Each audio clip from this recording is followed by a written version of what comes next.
Good morning, people. Here we are today again with another helpful tutorial type thing. Guide, if you will. So welcome, Twitch. Welcome youngins and oldins alike, because today we are going to look at thermal expansion. Now, thermal expansion is a pretty nice mod. If you can see here, I'm in the same world with my industrial craft stuff, so we're gonna have it all lined up.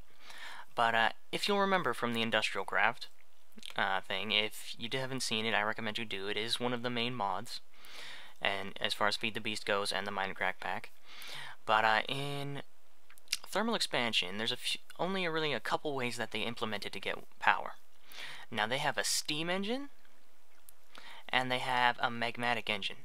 Now the magmatic engine runs off of lava, as you can see here. And then the steam engine requires water and something burnable like coal.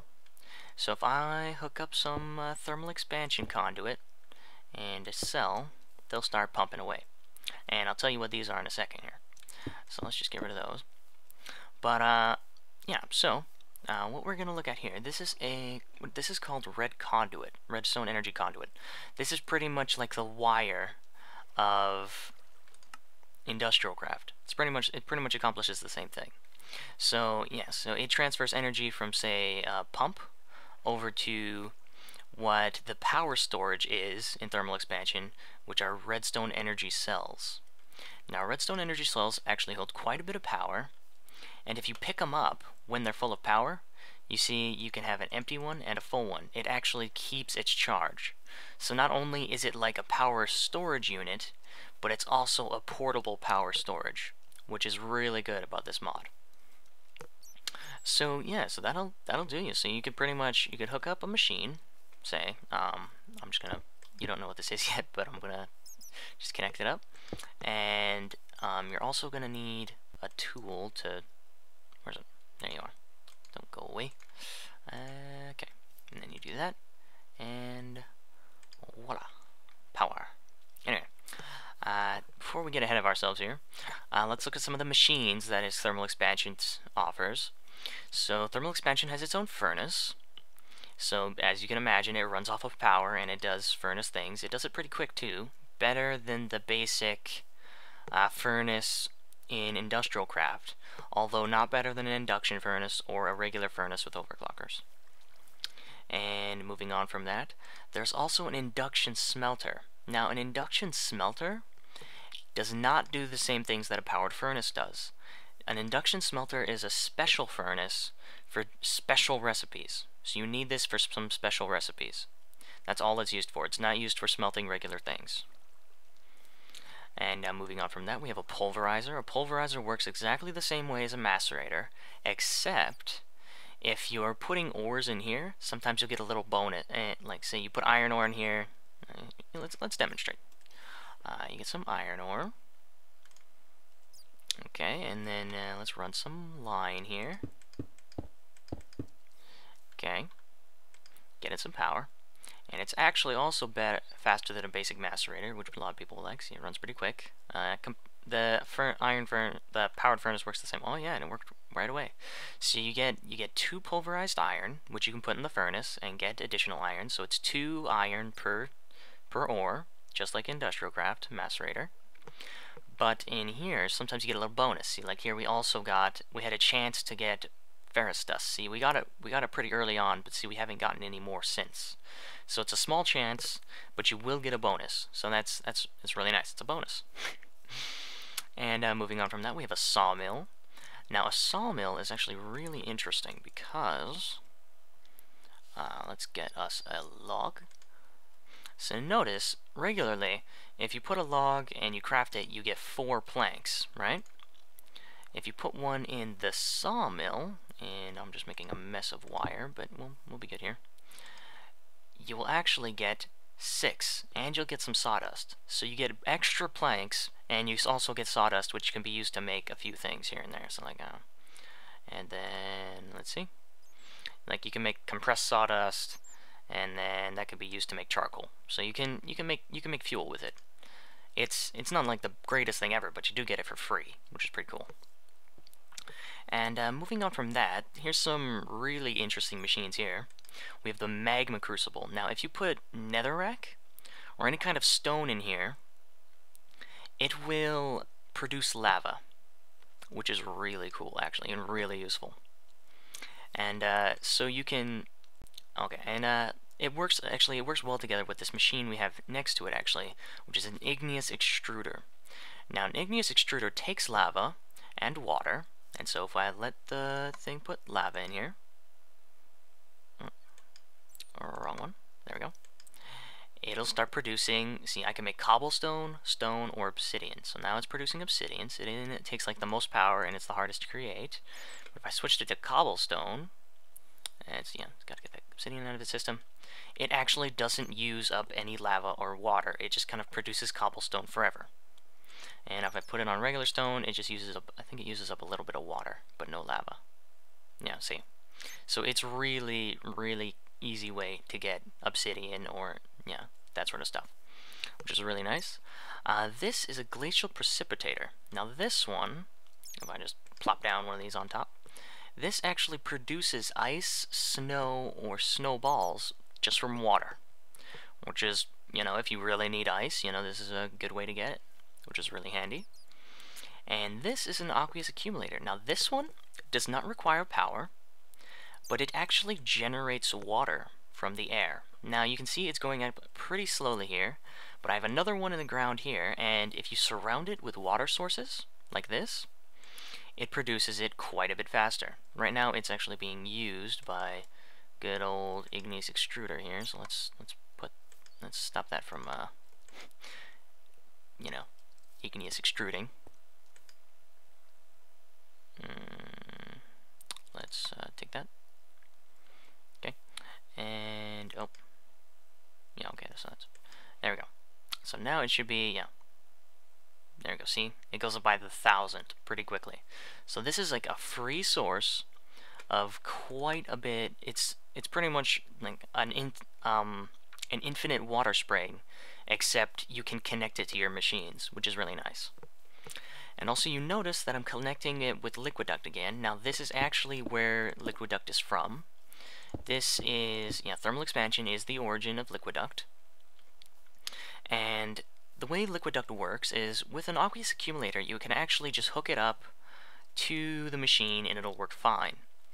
But say if we come back over here, you'll notice that it goes from this tank to this engine, and you notice that there's a little notch here and that it has a redstone signal. Now the thing is with this is it actually, if there's no redstone signal, one, it won't go through, and two, if there's no notch, it won't, no lava will go through. And see if I do this, and there's even notch, but no signal, so it won't go through. So you have to give it a notch, and you have to give it a signal. Now you give it a notch by right-clicking it with the tool of thermal expansion, the one tool, which is a crescent hammer. Now crescent, it sounds really cool, I know. But a crescent hammer is used pretty much everything for thermal expansion. See, like, you can switch the liquiducts with it. You actually need to switch when attaching power. There's power only connects. Actually, okay. Before I get into it, let's look at something interesting here. Now, thermal expansion adds this really interesting concept. Oh, you notice the empty one is duller than the full one. That's interesting. Never noticed that. But it adds this really cool mechanic of input and output. So you notice that there's both have blue on their wire here. That's because they're both trying to accept input. And if you notice that this one is empty and this one is full, so if I right click this one and change it to output, then it's going to start filling this one. So if I left this alone, this one would eventually drain and this one would go. Now, these hold a lot of power, actually, so these are one of the best power sources, like in Feed the Beast. These are, if you want to be just efficient as possible, these are the way to go. But, yeah, so that works there. Now, they also have interesting mechanics as far as machines go. So, say, let's show you an example, a nice example here. Probably only really need this here. So let's get a powered furnace. Let's get a, not an induction smelter. Boop. I want a pulverizer. Magma crucible. What? Give me the pulverizer. Okay. So we got a pulverizer, and we got a powered furnace. Now if you notice, if we go into the machine here, they have this configuration tab. Now this actually allows you to configure what happens to the inputs, the outputs, or whatever. So this is top, left, right, bottom, behind. You can't change the front. But how it works is, see this, if it's blue, that means it's accepting input from that side. And if it's yellow, it's I forget what yellow is, but the important ones to know is actually, all you really need to know for the basics is blue is input, alright, blue is input, and orange is output. The other ones kind of get it really advanced, and you don't really need to mess with it much. But yeah, so blue is input, orange is output. So now notice how I've set, if you notice actually also as well, if you change if you change them, the colors change. See, look.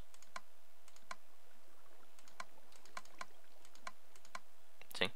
So actually, so you can actually change where the stuff is, pretty much. Like, so if I get actually some of that, I wonder if it's actually probably finished a long time ago. Yeah, it did. Let's get some more of that iron ore, just to demonstrate something here. So if I put ore in here, and its output is actually set to the right, and you notice to the right of it is this powered furnace, and the powered furnace already has input set to the left. The basic configuration is usually, actually, yeah, input. This is its basic configuration. But so if I put iron ore in here, and I give them power,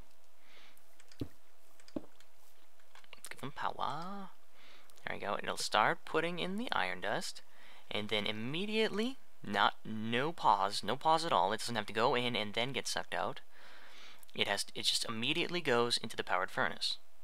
So every single output from this will go into the powered furnace. Now of course that doesn't work all the time, because say you put something like cobble in here, and cobble, and say you put something like cobble in here, it doesn't actually, see, cobble, when pulverizing cobble, or actually macerating cobble, this is probably a good thing to know. If you pulverize or macerate cobble, you get sand. But if you do it in a pulverizer, you also get gravel. And see, notice how it puts the sand in here, so that's all well and good. But if it puts gravel in here, nothing happens, because you can't use gravel in a furnace. So you have to be careful of that. But it does, this mechanic itself does allow for a really, for a lot of interesting things you can do, because, say if I wanna, say I want to make lava in the magma crucible, and then I immediately want to put it in the igneous extruder, I could just turn it to outputting, no, that's input, outputting there, and it'll automatically go in the igneous extruder. It's pretty cool.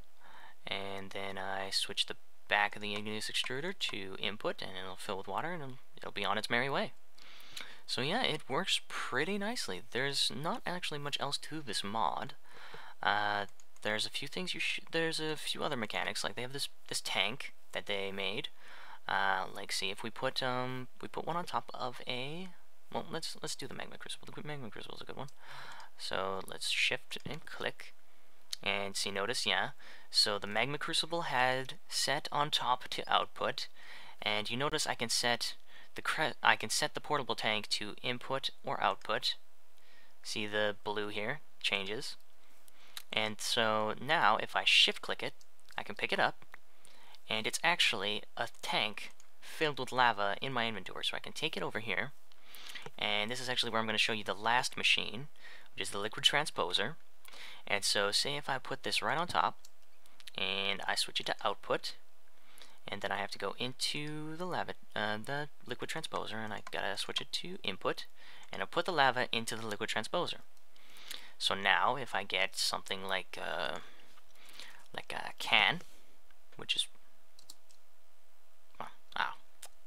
can, Can. Empty can. I want an empty one. Where's my empty cans? I can't find it. Okay, empty. Empty cell. Give me a can. I want a can. Come on. Hello? Excuse me, sir. I would like a can, please.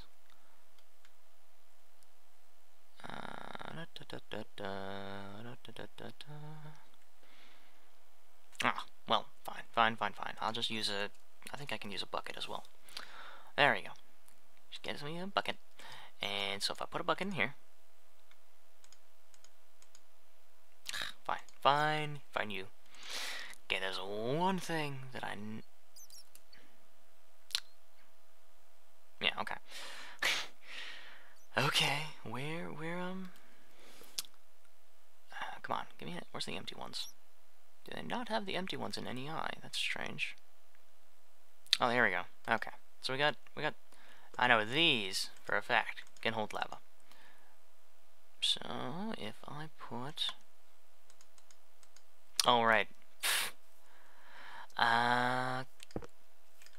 There we go. Yeah, so, make sure you power your machines, otherwise you'll sit around and you don't know what to do, actually. And there you go. So you can actually put something in the liquid transposer, and then you can put it into a can or a lava capsule or something like that.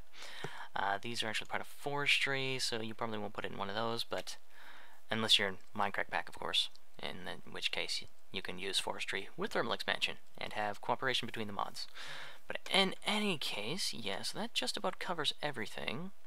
If you shift-click machines with the crescent hammer, you can pick them up. What was there? It was an aqueous accumulator. So let's put that back. But yeah, pretty much, yeah, if you don't know how to do something, try it with the crescent hammer first. It is a pretty safe way to go.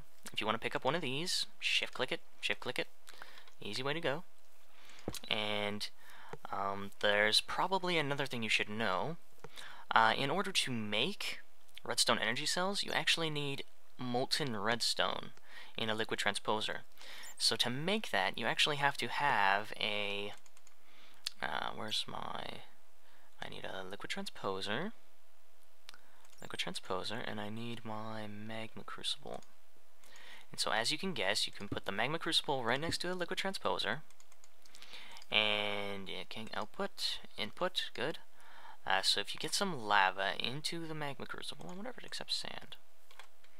Make sure they're powered. No, it does not. So let's get some of that netherrack. Yeah, so I'm pretty sure it accepts pretty much any kind of stone. Actually, wait, no. What am I doing? I don't need lava. There we go. Okay, I don't need lava. I'm getting ahead of myself again. I need redstone, actually. So let me get a stack of redstone. And what you actually do is you put redstone into the magma crucible, and you get... There we go. You get molten redstone. It's not actually telling me what it is, which I figured it usually did, but I guess it's expecting you to know from the picture. Anyway, so yeah, so it'll eventually fill up this thing with molten redstone, and then the rest of it's pretty easy. It's pretty easy stuff, really. It's like you need an energy conduit, which is just some electrum and hardened glass, and then you get the hardened glass from an induction smelter, see, and like a pulverized obsidian and some lead. And so, yeah, so it requires some steps, but it's pretty easy stuff to get. And especially in the Mindcrack pack, this stuff is a lot cheaper than this stuff, than the industrial craft stuff. It's a lot cheaper. It's much cheaper. They might make it a little trickier to get in the future. But as of right now, oh yeah, see, this one has drained almost completely into this one, because it's output and input. So remember, blue is input, and orange is output. Very important. When in doubt, use the crescent hammer. That's pretty much the two things you have to remember when using thermal expansion. So, in any case, so yeah, that'll pretty much do you. It's really intuitive stuff. Once you get into it, it's all you have to do is remember the input and the output, and you can configure machines, and it actually has really nice tabs here for telling you how much power it's using or maximum power, energy stored, that sort of thing. And they have a buffer of energy, so they work really nicely. So yeah, I would definitely recommend using this, especially if you're starting out. But yeah, so thank you guys for watching. I hope you enjoyed this. I hope you found this helpful. Thermal expansion is a really nice mod to use, and I really like it, especially these engines here. The steam engine, you know, I don't really use it that much, but the magnetic engine is a very good engine. It outputs a lot of power. So this is definitely a good engine to use. Especially, yeah, I would use it over the geothermal generator any day. Unless you're trying to make, of course, industrial craft power, because industrial craft actually runs off of energy units, EU. Like, see, these produce EU a tick, but these actually have MJ a tick, Minecraft joules. So they're actually, yeah, so they're different types of power. So if I had one of these redstone energy cells, I cannot power, say like I can't put power into an MFSU, say, because they're different kinds of power. They won't actually interact. So, however, these machines, or the energy cells, will power pretty much everything else except industrial craft. Industrial craft is kind of the black sheep. It kind of wants to stand alone. It only works with itself, really. So, yeah. So yeah, thank you guys for watching. I'm hoping that even that last tidbit was helpful. And yeah, have a good day. See you next time.